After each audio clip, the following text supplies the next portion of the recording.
লোকসভা নির্বাচনের ঠিক প্রাককালে রাজ্যের অন্যতম আঞ্চলিক শক্তি তথা বিজেপি-আইপিএফটি জোট সরকারের নতুন রাজনৈতিক সঙ্গী ত্রিপুরা দলের সুপ্রিম প্রদ্যুৎ কিশোর দেববর্মন ইতিমধ্যেই অত্যন্ত গোপনে দিল্লি পৌঁছে গিয়েছেন। কার সঙ্গে দিল্লিতে গিয়েছেন সেটাই সবচেয়ে উল্লেখযোগ্য প্রশ্ন।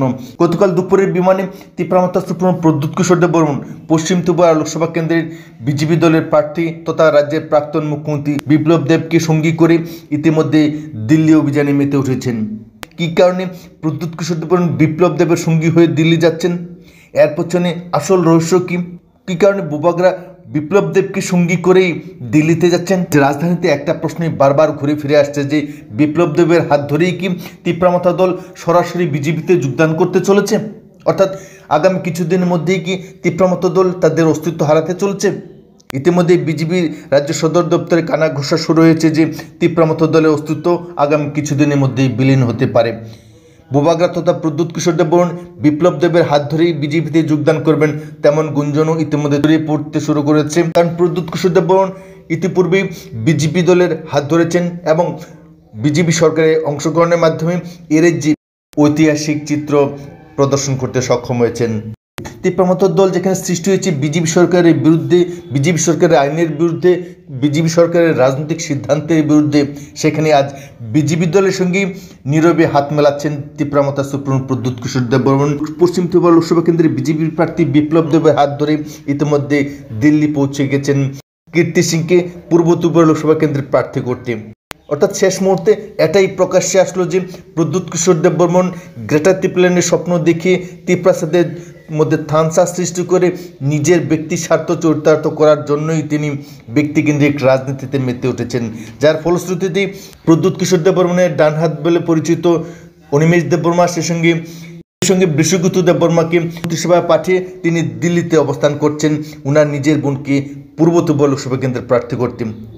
তবে ত্রিপুরা দলের প্রতীকে নয়, বরং বিজেপি দলের প্রতীকেই যাতে ওনার বোন প্রার্থী হতে পারে সেই ইস্যুতে আলোচনার জন্যই বিপ্লব দেবের হাত ধরে পৌঁছে যাচ্ছেন অমিত শাহর দরবারে। এই ঘটনা এর যে মানুষ কতখানি মেনে নেবে? প্রতীক চিহ্নে আজ লড়াই করতে ভয় পাচ্ছেন ত্রিপুরা দলের সুপ্রিম প্রদ্যুৎ কিশোর দেববর্মনের ছোট বোন কীর্তি সিং দেববর্মন, অথচ বিজেপি দলের পদ্ম চিহ্ন নিয়ে লড়াই করার জন্য তিনি আপ্রাণ লড়াই চালিয়ে যাচ্ছেন দিল্লির দরবারে। এর দ্বারা কি প্রমাণিত হচ্ছে যে বুবাগরা তথা প্রদ্যুৎ কিশোর দেববর্মনের পায়ের তলা মাটি আজ ধসে যাচ্ছে, তিনি তার নিজের দলের প্রতি আজ আস্থা হারাচ্ছেন। যদি তাই না হতো তবে বিজেপি দলের প্রতীকে ওনার লড়াই করার জন্যই ওনার বোনকে মনোনীত করার চেষ্টা চালাচ্ছেন। এই ঘটনা কি প্রমাণ করছে? ত্রিপুরা দলের সুপ্রিম প্রদ্যুৎ কিশোর দেববর্মনের বোন ত্রিপুরা দলের হয়ে নির্বাচনে লড়াই করতে চাইছেন না, নির্বাচনে লড়াই করার সাহস দেখাচ্ছেন না, বরং বিজেপি দলের সদস্য হয়ে বিজেপির প্রতীক চিহ্ন নিয়েই লড়াই করতে ইচ্ছা প্রকাশ করছেন।